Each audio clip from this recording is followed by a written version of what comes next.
Hello, hello. How are you guys? Look, I just lost my voice. So, hopefully, you guys are doing well and had a wonderful weekend. So, today we're going to be talking about the words that kind of mislead you in the IEP meeting, and everything combined with that. So, it's going to be short and sweet. Sundays, I figure people are spending time with their family. So I'm just hopping on here for a few minutes and going over some just tips and things to look out for. Okay. I did a IEP tip of the week with this and I thought it was very interesting. So I wanted to kind of go more into this so that you guys can just wrap your head around things and the things that are actually misleading and confuse the hell out of us, actually are words that shouldn't be said in an IEP meeting, because the goal of an IEP meeting is to help the parent understand what's going on, what's transpiring, why decisions should be made, again, as a team. But if you're provided a draft IEP, which I've said both way. I've kind of gone both ways with that. So, I'm against it in the sense of the idea commentary is not a fan. And the reason it's not a fan is because a lot of school systems will provide a draft IEP, and then there's this assumption that that's what has to go into play. Well, their job is to say to you, this is just a draft. We're going to discuss this at the IEP meeting, but just take a look at it. Let us know what you think and that sort of thing. And that's really what should be relayed when a draft IEP is given to you. Okay. So the words and verbiage that is used in an IEP meeting, in an IEP in itself, hi Claudia, and everything that goes on with idea in itself and just the whole special education and the educational setting, the wording can be very confusing. So for those of you who don't know me, I see people hopping on. My name is Raven Woods, and I'm the CEO and founder of Autism Mama Rocks the IEP, and I help parents gain the knowledge and the confidence to become the CEO of their IEP meeting. So first and foremost, if you are new, it's your first through third time, I want you to post a 1 below. Okay, I also want you to click notifications so you know and are alerted when I go live. And if you're an oldie but goodie, you guys know what to do. Post a 2 below. All right, say hi and welcome all our new members, and make sure you newbies come on over to the group. That's where a lot of Q&As happen. I actually did 2 this week. So welcome, okay? So I want you to be able to absorb and understand everything that is delivered to you in an IEP meeting, in the IEP within itself, and it needs to be understood to the point where I have said, if a 10-year-old picked up your IEP off the street, it would be understandable. They would then be able to, do a book report, a little book report on what it's about, okay? So they'd be able to understand it enough to where it was self-explanatory, okay? And the goals were written in a way that was just completely easily absorbable, okay? They don't have to be this cluster mess of confusion. And, a lot of school systems say, will throw 2 or 3 different goals into one goal, which shouldn't be. Adding 2 other goals is not, and I've had a school system say this, well, why would we throw it into 2 more goals? Well, it's not going to make anything harder for you if you have 3 goals in one goal or 3 goals written out separately. What's the difference? But they will argue these things. So I want you to be able to absorb and understand what is being said to you, okay? And it's challenging and it can be very confusing, but you need to step up and say, this isn't something that I understand. I need you to explain it to me in a way that I understand and can participate adequately in the IEP meeting. Okay, and the fact that IEPs are long, they're technical, they're confusing enough that not understanding the verbiage and the things that are used, the words used in an IEP, does not need to be confusing. All right, and it's their job to really simplify it for you so that you understand fully. Okay, all right. So let's move on.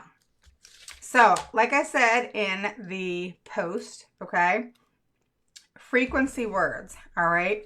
Often, you don't want to use that word. It's not specific enough. What does often mean? To me, often means, okay, maybe a lot, kind of a lot, I don't know. So if you feel like that and it's I don't know, often, is that 3 days a week? Is that 2? You know, if you start thinking those things in your head, they shouldn't be in the IEP. Sometimes. Same thing with often. Hi, how are you, Michelle? Welcome from Chicago. That's awesome. Welcome, welcome. All right, so sometimes. Same thing as often. What does that mean? Rarely. So that's kind of like often. Often is 2 days a week, 3 days a week, 4. Rarely is that maybe 1 day a week. Do you see where I'm going with this? They're words that should not be used because we don't know exactly what it means. Frequently, another word not to use, okay? It's a word that makes no sense. And they're words that we do use in everyday life, but in all honesty, they shouldn't be used in everyday life either. Because things need to be specific, all right? And think about how many times people assume something and are in fact completely wrong, yet they got themselves so worked up because their assumption was what they thought it was, and then there's this big mess, right? You never want to assume. Ask questions. That's what I always say. The more questions you ask, the more you're going to learn. Answer questions with a question. Just keep asking questions, okay? I asked so many questions, even in class when I was a student. I asked a ton of questions. I was that student where all the other students would roll their eyes and say, oh my God, she's got another question. If I'm in a seminar or something, I'm the woman that asks a lot of questions. Why? Because I want to learn more. So I'm cool with everybody being annoyed by it. I'm going to be the smart one out of the bunch. So you want to ask questions, okay? If you don't understand, ask questions. All right. So what about these words really, and why shouldn't they be in the IEP? Why? Because they're misleading. We don't know where they're going with it. We don't know what it means. So if something is misleading or you have a question mark when you ask yourself what it means, then it shouldn't be there. All right. So you want to make sure if a teacher writes something like, Sarah often needs more time to complete her work. Okay, well, how much more time? How much more time do you think that Sarah needs?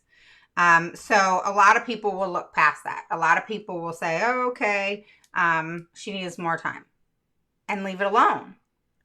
But don't you want to know how much more time? Does she need more time on tests too? If she needs more time on work? Do you see where there's all these questions come into play? This is a no-no, a big no-no. All right? If it's confusing, it shouldn't be there. So in order for Sarah to understand, the language must be more specific. All right? So how long is the class? Is it 45 minutes? How many times does she need to be prompted? Have you ever had in your IEP where your child needed to, look, my hair, it's all crazy, where your child needed to be prompted, but there wasn't an amount? Or to say something like, the student needs to be prompted in order to do X, Y, Z. Or with prompts, that's a big one. I see that all the time in my IEP makeovers. With prompts, Sarah is able to do X, Y, Z. No, should not be like that at all. All right? You don't want it to be not specific. All right. So you want it to paint an accurate picture. With 2 prompts, Sarah is able to write her letters on a line and on a straight line, whatever the goal is, okay? You want it to be specific. So attention words: distracted, off task, not doing what he or she is supposed to do. Again, these are kind of like in the eye of the beholder, if you will. What does it mean? So if an IEP says something like, in math class, Sarah gets distracted when the bell rings, it can mean a variety of things. So what does that mean? Does that mean Sarah could be asleep, zoned out, throwing pencils, kicking another student? What does that mean? How is she distracted? What happens? All right. So distracted and off task do not do the behavior justice. Okay. It needs to be a specific behavior. When the bell rings, Sarah becomes nervous and is unable to transition accurately or adequately, appropriately. Okay. Appropriately can actually be a word that can be an iffy one. I think appropriate is fine, but it can be an iffy one because what is appropriate to you may not be appropriate to me. All right. So I could kind of go on and on about this, but what happens? What is the distracted behavior that is distracting to everybody that is done when the bell rings? All right. So that's kind of important to understand. All right. So these same words may be used, all right, to describe the student's effect on other students. All right. So Sarah's behavior can cause other students to be distracted. All right. This is kind of a broad statement. Sarah's behavior can cause other students to be distracted. This is more of a helpful version. Let me explain that to you. So Sarah will yell out to her classmates across the room and cause other students to notice her and stop working. Do you see how that's a lot more specific than, Sarah's behavior can cause other students to be distracted? Instead, it should be Sarah does XYZ, which is causing the other students to be distracted. All right. So these are words, okay, attention words that you need to be paying attention to. The frequency words are the words that you need to pay attention to as well, which are the often, sometimes, frequently. Okay. So there's frequency words, there's attention words, and now we're going to move on to what's called a redirecting word. All right. So that is reminders, prompts, and encouragement. All right.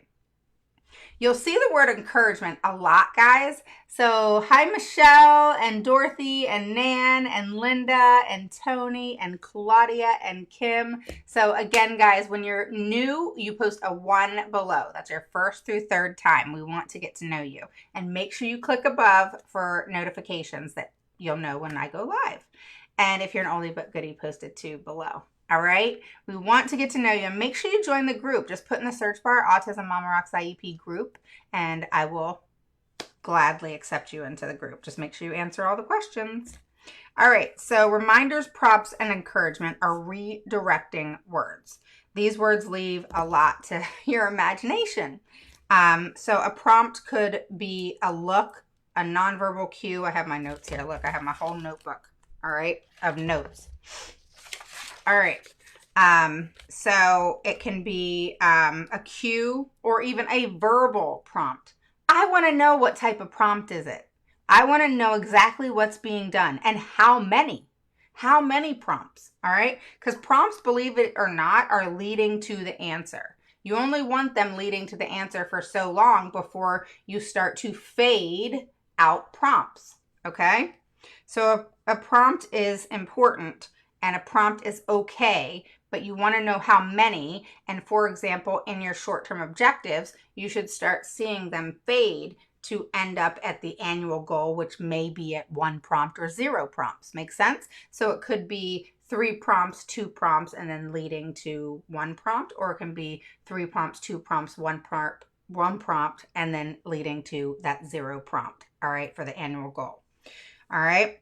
So the severity, frequency, and duration of the reminders given to your child are important information to include in IEP. So that's where when I write goals, I'll say with 1 prompt, with 2 prompts, and then you fade it out by the end of the year. All right. Because then there's no progress.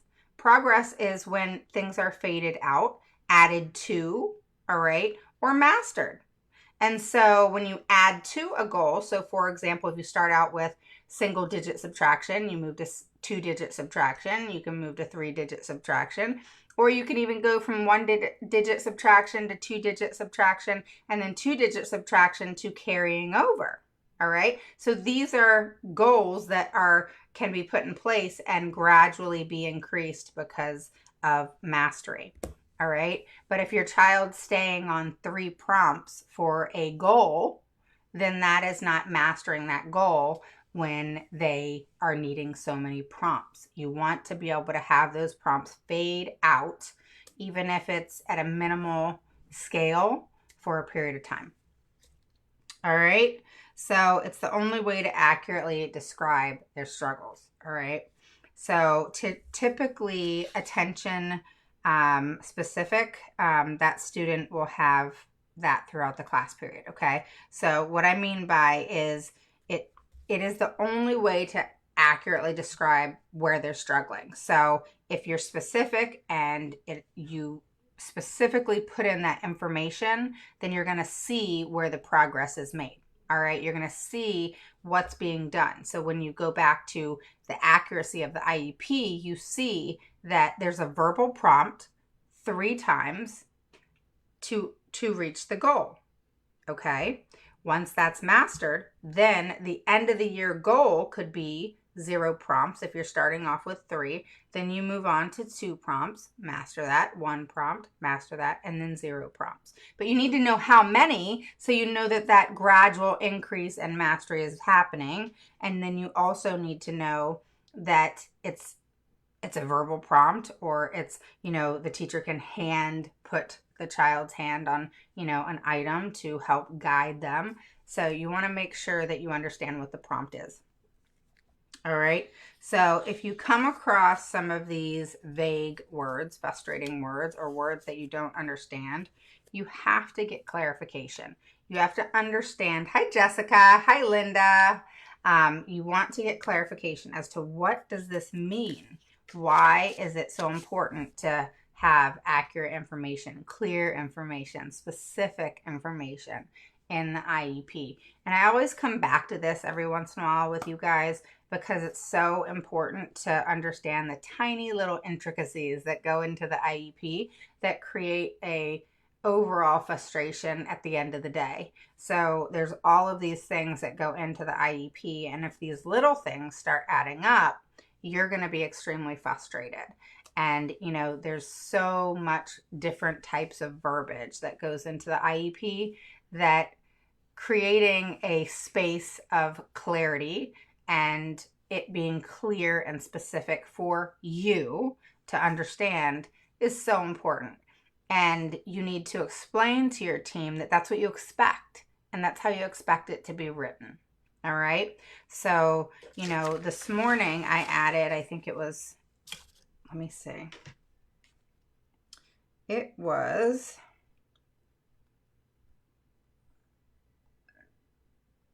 85. So you can kind of see here 3 through 16, like 85 photos. So what I do is I take pictures of the questions with the emails so that my assistant can then input the emails into my system. And so in those 85 questions of people who joined my group, who chose to give emails and also answered the questions, there were many teachers on there.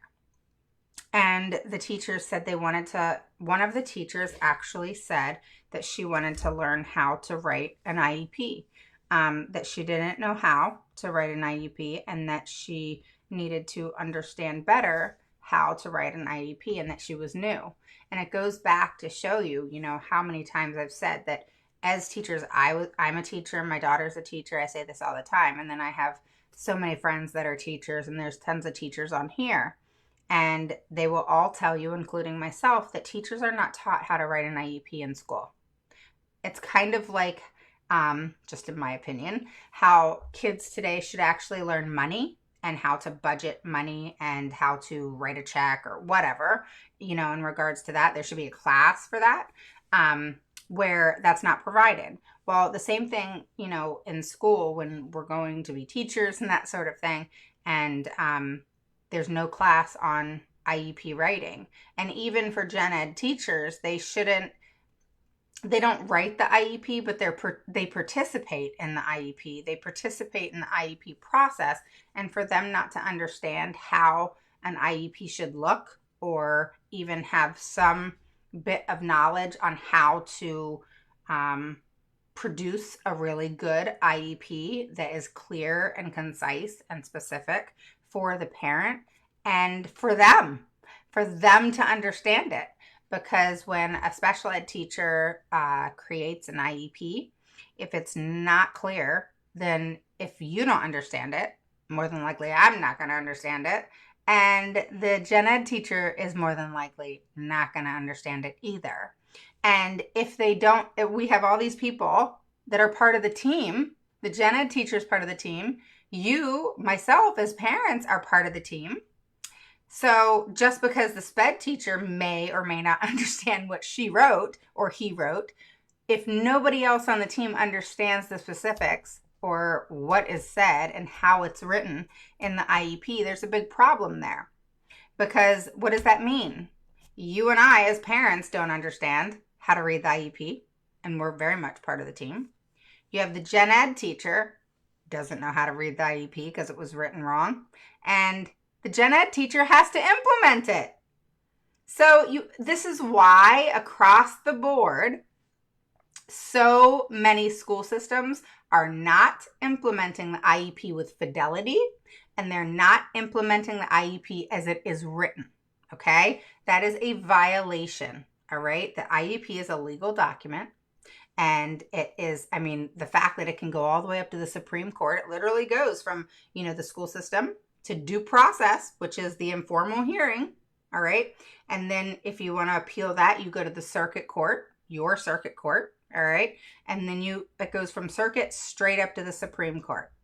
So that's how important that document is, okay? For it to go all the way up to the top, that's an important document. So that's how you have to look at it, is we have an important document that is everything that encompasses our kids' education. Everything. All right? If it's not in there, it is not going to happen. If they will tell you, and they will say this, I promise we're going to take care. It doesn't need to go in the IEP, but I promise you we're going to take care of it. We'll make sure that it happens. You don't have to worry about it, etc., etc. No. Never, ever believe that. Not ever. If it's not in writing, it didn't happen on your end. If it's not in writing on their end, it's not going to happen. Okay? So it must be in writing. Anything can go into the IEP. Let me tell you, I joke about this all the time, guys. And that is your tip, your tips, all right? In reference to, we talked about frequency words. That is your often, sometimes, rarely, frequently. We talked about your attention words, distracted, off task, not doing what he or she is supposed to. And we talked about your redirecting words, which is reminders, prompts, and encouragement. Those are just a few, okay? But I wanted to give you kind of tips on what those sound like, why it's important to leave those words out of your IEP. Even when I write goals for my IEP makeovers, and typically how that goes is, parents will hire me to go over in detail with them. We talk for 4 hours and we go over in detail the whole IEP. I edit every single page. I take over their emails, and then also typically I will attend the IEP meeting. A lot of times what I will see in the IEP are words that are really confusing like this, and I remove them. In goals, there's so many words that I remove because they're not direct. All right. So if it says Sarah and some verbiage, and then it says at 90% accuracy, you want it to always say Sarah will, not any other word. Sarah will, because that's a goal. This is what she will do. at the end of the day, at the end of the year, at the end of that goal, she will do this, even if it's with one prompt, etc. Okay? So Sarah will cut on a straight line with one prompt in 9 out of 10 trials at 90% accuracy, as measured by data collection and written work, cut work, whatever, all right, by August 2021. The short-term objective would simply be Sarah will cut on a straight line with 3 prompts in 9 out of 10 trials at 90% accuracy, as measured by report data collection by October 2020. The next short-term objective would be the same thing at February 2021. The next one would simply be the spring, all right? So April 2021, all right? And those prompts would fade, all right? And everything else would stay the same, all right? Yes, thanks, Michelle. If you guys share at the end of the month, I put everybody's name in my hat, all right? I love my little hat, all right? So I put everybody's name in my hat and I call out names, and you guys win different prizes that I give out every single month. A lot of times I give them out over on my group. So make sure you put into the search bar Autism Mama Rocks IEP group and join the group if you'd like to. All right. It is not really a group on, hey, my child has special needs. What do you guys do for sleep? That kind of thing. All right. It's specific to the IEP 504 education specific. All right. And anything involving education. All right. So definitely share, definitely get it out there. Hopefully I give really good content. I think I do. Sometimes it may be tedious. Sometimes it may be repetitive, but that's because we have new people on here and there's a lot of messages and a lot of information that can get out there. And sometimes it needs to be repeated because sometimes things change in regards to one specific thing. So, and it's important to hear, I know at least for me, it was to hear over and over again, because that's when it kind of clicked for me. Because at first it was like, oh, okay, sure, make it clear. But I didn't really honestly comprehend what clear was. You know, in everyday life, of course, I understood what clear meant. But with the IEP, because it was so confusing, I didn't know what clear meant. I guess I just didn't digest it. And, you know, for 6.5 years of my personal hell, and that goes with my story of what kind of led me to today, along with the training and being a teacher. Now we're at, 14 years later of me doing this. And I realized that the repetitiveness is what made it click.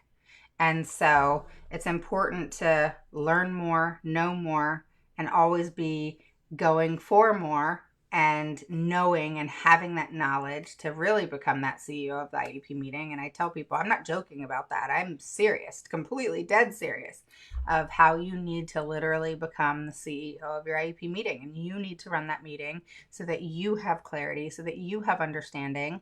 And it's not a control thing. It's simply a way in which to run the meeting that actually makes it way more effective than how it's being run now. All right, so we'll talk more about that later. And tomorrow we will be talking about the laws that protect students with ADHD, learning disabilities, and more. All right, so strategies and support. All right. Thanks, Kim. I appreciate that. Linda says kids were to start school on the 13th, 5 tasks. Wow. So postponed to 31st, had to cancel IEP meeting. Got it. So just reschedule your IEP meeting and let them know that, you know, you are waiting for your IEP meeting. All right. And they can actually have the IEP meeting before school starts. So don't let them tell you otherwise. Okay. So tomorrow I will be on here live with more content. Today was kind of the, you know, the tip of the week. and tomorrow will be some content and be much longer. Today was about 30 minutes. Tomorrow will be at least 45 minutes to an hour, and we will really get talking about some good stuff. And then again, I'll be on Thursday night with more content. I will be over in my group on Tuesday, definitely Friday, and probably even during the day on Wednesday. So I'm doing a lot of Q&As over there. They're really liking that. And we're also getting ready to start. I'm putting together a trivia game. So we're going to be doing trivia on the group. And then I'm going to be giving out prizes for the person who answered the question first the most. So it'll be fun. And it's a lot more personable over on the group. You know, I do a lot of content here, but I'd love to have you on the group if you're interested, because we're going to start some pretty fun stuff coming this new year, especially with things being so different and, you know, really stressful for a lot of parents. And, you know, it'll be a way to gain knowledge, you know, over in the group and doing the trivia. So even if you don't win a gift, you're really winning a gift anyway, because you're just gaining more and more knowledge. And I'm gonna grow the questions. Okay, so I'll start off at the basics, and we'll grow the questions more and more. All right, and don't forget, guys, rock the IEP and the services, accommodations, and modifications courses are available. And if you guys are interested, let me know. Rock the IEP is the whole enchilada from beginning to end. 6 modules, 14 lessons, very, very, very in depth. And then the services, accommodations, and modifications mini course is a 6 video course. And it's specific to services, accommodations, and modifications, the intricacies in it, really how there's so many more services, accommodations, and modifications than the schools tell you, and then also the laws and things like that that go into it, and really how you can best figure out what out there is going to, you know, meet your child's needs. And it may not be speech, OT, and PT, which is kind of the common heart of where people really start. All right. You always have great information. That's what I'm learning now. Good, good, good, good. All right, guys, I want you to have a great Sunday, and I will see you guys tomorrow. So don't forget to share and don't forget to click notifications. I will see you guys tomorrow. Bye.